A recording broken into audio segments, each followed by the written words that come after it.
അയ്യോ, ഇന്നത്തെ ദിവസവും കഴിഞ്ഞു പോയല്ലോ. സമയം എത്ര പെട്ടെന്നാണ് കടന്നുപോയത്. കുറച്ചുകൂടി സമയം കിട്ടിയിരുന്നെങ്കിൽ എനിക്കിത് ചെയ്തു തീർക്കായിരുന്നു. എന്ത് കാര്യം ചെയ്യണമെന്ന് ആഗ്രഹിച്ചാലും എനിക്ക് സമയം കിട്ടാറില്ല. ഇങ്ങനെ ആവലാതി പറയുന്ന വ്യക്തിയാണോ നിങ്ങൾ? ആണെങ്കിൽ നിങ്ങൾക്ക് സമയം കിട്ടാത്തതല്ല നിങ്ങളുടെ പ്രശ്നം. സമയത്തെ മാനേജ് ചെയ്യുന്ന രീതി ശരിയല്ലാത്തതുകൊണ്ടാണ് നിങ്ങൾക്ക് ഈ രീതിയിലുള്ള ആവലാതികൾ പറയേണ്ടി വരുന്നത്. എന്നാൽ ഒരു കാര്യം നിങ്ങൾ മനസ്സിലാക്കണം. ഒരാൾക്ക് 48 മണിക്കൂറും ഒരാൾക്ക് 24 മണിക്കൂറും മറ്റൊരാൾക്ക് 10 മണിക്കൂറും വേറൊരാൾക്ക് 100 മണിക്കൂറും അങ്ങനെയൊന്നുമല്ല. എല്ലാ വ്യക്തികൾക്കും ലഭിക്കുന്നത് 24 മണിക്കൂറുകൾ തന്നെയാണ്. സമയം എല്ലാവർക്കും ഒരുപോലെയാണ്.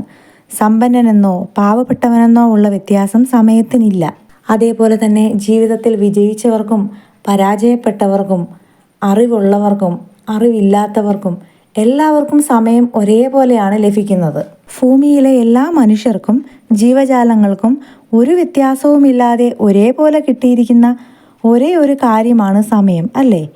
ബാക്കി എന്ത് കാര്യം എടുത്തു നോക്കിയാലും അതിലൊക്കെ ഏറ്റക്കുറച്ചിലുകൾ നമുക്ക് കാണാൻ സാധിക്കും. നമുക്ക് എല്ലാവർക്കും ഒരേപോലെ കിട്ടിയിരിക്കുന്ന ഈ 24 മണിക്കൂർ എങ്ങനെ നമ്മൾ ഉപയോഗിക്കുന്നത് എന്നതിലാണ് നമ്മുടെ വിജയവും പരാജയവും എല്ലാം ഇരിക്കുന്നത്. അപ്പോൾ നമ്മുടെ വിലയേറിയ ഈ ജീവിതത്തിൽ സമയം കൃത്യമായി ഉപയോഗിക്കാൻ സഹായിക്കുന്ന കുറച്ച് ഉഗ്രൻ ടെക്നിക്കുകളാണ് ഈ വീഡിയോയിലൂടെ ഷെയർ ചെയ്യാൻ പോകുന്നത്. നിങ്ങൾക്ക് നമ്മുടെ യൂട്യൂബ് ചാനലിലേക്ക് ഹൃദയം നിറഞ്ഞ സ്വാഗതം. അതിനു മുൻപായി ഈ ചാനൽ നിങ്ങൾ ആദ്യമായിട്ടാണ് കാണുന്നതെങ്കിൽ thank you so much. Subscribe ചെയ്യാതെയാണ് നിങ്ങൾ കാണുന്നതെങ്കിൽ ഒന്ന് സബ്സ്ക്രൈബ് ചെയ്തുകൂടി കാണാൻ ശ്രമിക്കണേ. വീഡിയോ ഇഷ്ടപ്പെടുകയാണെങ്കിൽ ലൈക്കും കമൻറ്റും കൂടി ചെയ്യണേ. അപ്പോൾ നമുക്ക് വീഡിയോയിലേക്ക് പോകാം. സമയത്തെ നമുക്ക് നിയന്ത്രിക്കാനാവില്ല. അത് നിങ്ങൾ വ്യക്തമായിട്ട് മനസ്സിലാക്കണം.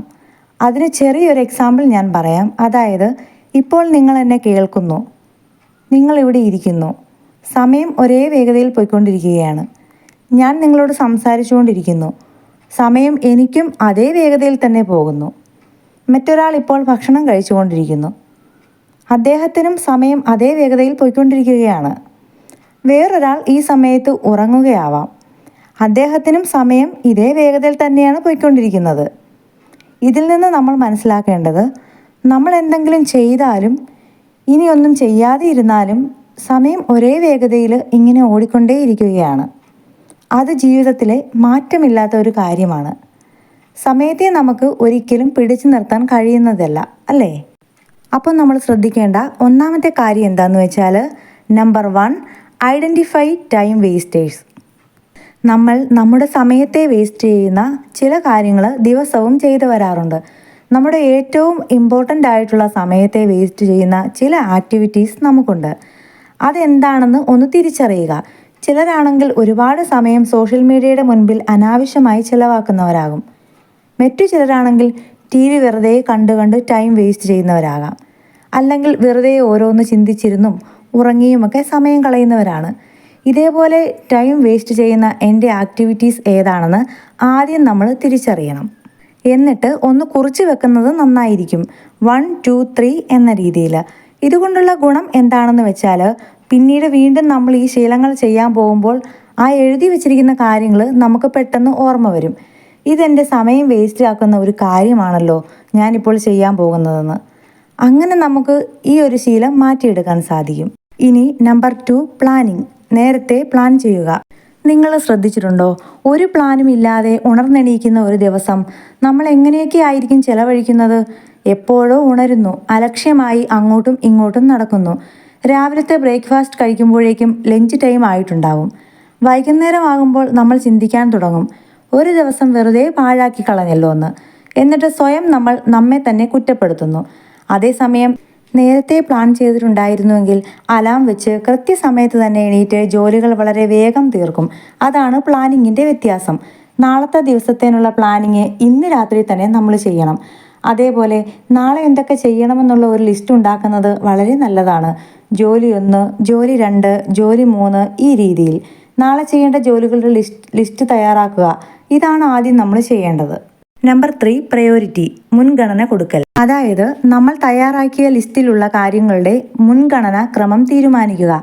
നമ്മൾ ഒരു 10 ജോലികൾ ചെയ്യാനാണ് ഇന്ന് തീരുമാനിച്ചിരിക്കുന്നതെങ്കിൽ ആ 10 ജോലികളിൽ ഏത് ജോലിയാണ് ഒന്നാമത് ചെയ്യേണ്ടത്, ഏത് ജോലിയാണ് രണ്ടാമത് ചെയ്യേണ്ടത്, ആ രീതിയിൽ.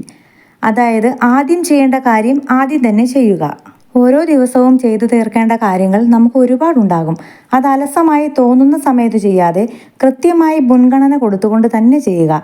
ഇമ്പോർട്ടൻ്റ് ആയിട്ടുള്ള അർജൻ്റ് ആയിട്ടുള്ള കാര്യങ്ങൾ ഉണ്ടാവില്ലേ നമുക്ക്, അത് തന്നെ ആദ്യം ചെയ്തു തീർക്കുക. അതിനുശേഷം മാത്രം മറ്റുള്ള കാര്യങ്ങൾ ചെയ്യുക. Number 4, set A dead line. സമയപരിധി നിശ്ചയിക്കുക.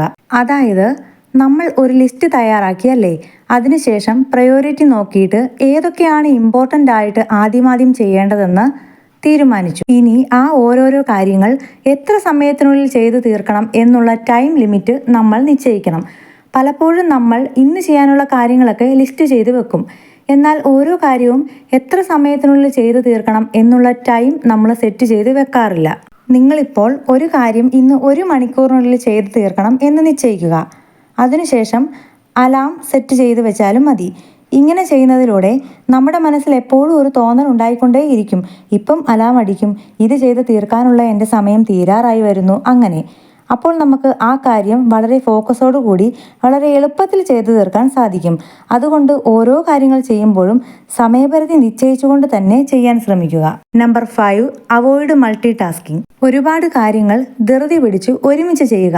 അതായത് ഒരു കാര്യം ചെയ്യുന്നു, അതിനോടൊപ്പം തന്നെ മറ്റൊരു കാര്യം ചെയ്യുന്നു, അതിനോടൊപ്പം തന്നെ വേറൊരു കാര്യം ചെയ്യുന്നു. ഇങ്ങനെ ഒരുമിച്ച് കുറേ കാര്യങ്ങൾ ചെയ്യുമ്പോൾ നമ്മൾ കരുതും ഇത്രയും കാര്യങ്ങൾ ഒരുമിച്ച് ചെയ്ത് തീർത്തല്ലോ എന്ന്. പക്ഷേ ഇങ്ങനെ ചെയ്യുന്ന കാര്യത്തിൽ ഒന്നും നന്നായി ഫോക്കസ് ചെയ്യാൻ സാധിക്കില്ല. അതേപോലെ ആ കാര്യങ്ങളൊന്നും നല്ല രീതിയിൽ കംപ്ലീറ്റ് ചെയ്യാനും കഴിഞ്ഞിട്ടുണ്ടാവില്ല. നമ്മളൊരു കാര്യം ചെയ്യുന്ന സമയത്ത് അതിൽ മാത്രം ശ്രദ്ധിക്കുകയാണെങ്കിൽ അത് നല്ല വൃത്തിക്ക് ചെയ്യുകയും ചെയ്യാം, നമുക്കും മനസ്സിന് നല്ല ഒരു തൃപ്തിയും ലഭിക്കും. അതുകൊണ്ട് മൾട്ടി ടാസ്കിങ് അവോയ്ഡ് ചെയ്യുക. Number 6, free time. എല്ലാ ദിവസവും കുറഞ്ഞത് ഒരു 30 മിനിറ്റെങ്കിലും ഫ്രീ ടൈം സെറ്റ് ചെയ്യുക. ഒന്നെങ്കിൽ ഒരേ സമയത്ത് സെറ്റ് ചെയ്യാം, അല്ലെങ്കിൽ വ്യത്യസ്ത സമയത്ത് ഈ 30 മിനിറ്റ് നമുക്കെടുക്കാം. സെൽഫ് കെയറിനൊക്കെ ഈ സമയം ഉപയോഗിക്കാം, അല്ലെങ്കിൽ മറ്റുള്ളവർക്ക് വേണ്ടി സ്പെൻഡ് ചെയ്യാം. നിങ്ങളുടെ ഏതെങ്കിലും സ്വപ്നങ്ങൾ നേടിയെടുക്കാനായിട്ടുള്ള ഓരോ ചുവടും വെക്കാനുള്ള സമയമാക്കി ഇതിനെ മാറ്റാം. Number 7, stop being perfect. എല്ലാ കാര്യങ്ങളും പെർഫെക്റ്റ് ആയിട്ട് ചെയ്യുന്നത് നല്ലതാണ്. അത് നമുക്ക് ആവശ്യത്തിന് സമയം ഉണ്ടെങ്കിൽ മാത്രം. കൂടുതൽ കാര്യങ്ങൾ കുറഞ്ഞ സമയം കൊണ്ട് എങ്ങനെ ചെയ്യാം എന്നുള്ള വഴികളെപ്പറ്റി ചിന്തിക്കുമ്പോൾ പെർഫെക്റ്റ് ആക്കാനുള്ള ശ്രമം ഉപേക്ഷിക്കുന്നതാണ് നല്ലത്. ഒരേ കാര്യം തന്നെ പലതവണ ചെയ്യുന്നതും ഒരേ കാര്യത്തിന് വേണ്ടി തന്നെ കൂടുതൽ സമയം ചിലവഴിക്കുന്നതും നമ്മുടെ ഓവറോൾ റിസൾട്ടിനെ നന്നായി ബാധിക്കും. നമുക്ക് ഇമ്പോർട്ടൻ്റ് ആയിട്ടുള്ള പല കാര്യങ്ങളും ചെയ്തു തീർക്കാൻ സാധിക്കുകയും ഇല്ല.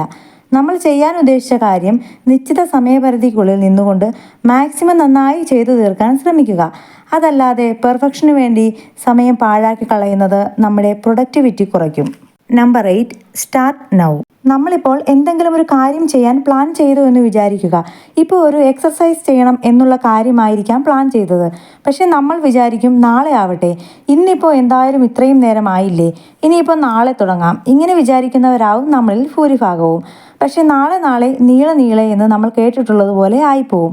അപ്പോൾ എന്തെങ്കിലും ചെയ്യാൻ ആഗ്രഹിക്കുന്നുണ്ടെങ്കിൽ അത് ഇന്ന് തന്നെ ചെയ്യാൻ നോക്കുക. ഈ ലോകത്ത് പണത്തേക്കാൾ അമൂല്യമായതും അതുപോലെ തന്നെ നഷ്ടപ്പെടുത്തി കളഞ്ഞാൽ പിന്നെ തിരിച്ചെടുക്കാൻ കഴിയാത്തതും ഒന്നേയുള്ളൂ, അതാണ് സമയം. പണം നഷ്ടപ്പെട്ട് കഴിഞ്ഞാൽ പിന്നീട് എപ്പോഴെങ്കിലും അത് നമുക്ക് വീണ്ടെടുക്കാൻ സാധിച്ചെന്ന് വരും. പക്ഷേ സമയം നഷ്ടപ്പെട്ടു പോയാൽ അത് പിന്നീട് ഒരിക്കലും നമുക്ക് വീണ്ടെടുക്കാൻ സാധിക്കില്ല.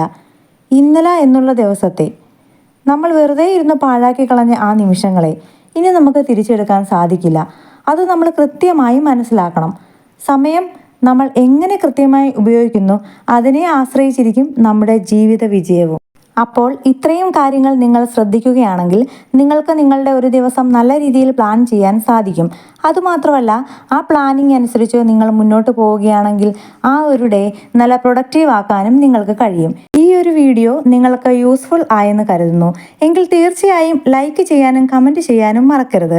അതുമാത്രമല്ല, ഈ ഒരു ചാനൽ നിങ്ങൾ ഇതുവരെയും സബ്സ്ക്രൈബ് ചെയ്തിട്ടില്ലെങ്കിൽ തീർച്ചയായും സബ്സ്ക്രൈബ് ചെയ്ത് കാണുക.